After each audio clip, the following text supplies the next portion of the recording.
Welcome to the Slop Farm. Enjoy the video.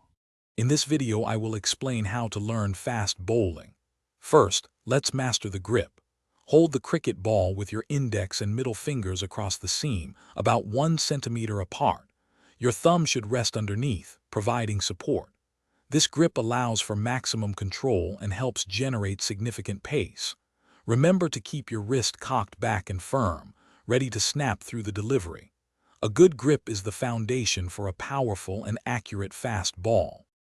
Next, we focus on the run-up, a crucial element for generating momentum. Start with a consistent number of strides, typically between 15 and 25 steps, building rhythm. Accelerate smoothly, not frantically, ensuring your body remains balanced and aligned towards the batsman. Your run-up should feel natural and powerful, allowing you to transfer energy efficiently into the delivery stride. Practice this phase repeatedly to build muscle memory and consistency. Now, let's perfect the delivery stride and action. As you approach the crease, land with your front foot pointing directly at the target, bracing it firmly. This creates a strong base for transferring energy. Your bowling arm should come over in a high, vertical arc, maximizing leverage and speed. Drive your back leg through, using your core muscles to generate immense power.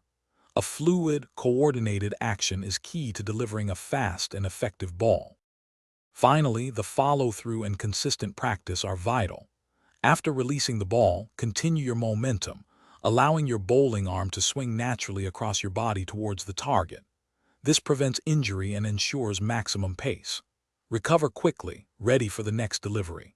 Dedicate at least 3 to 4 sessions per week to practice, focusing on technique, strength, and endurance. Remember, consistent effort and attention to detail will transform your fast bowling. Thanks for watching. Consider subscribing if we helped you today.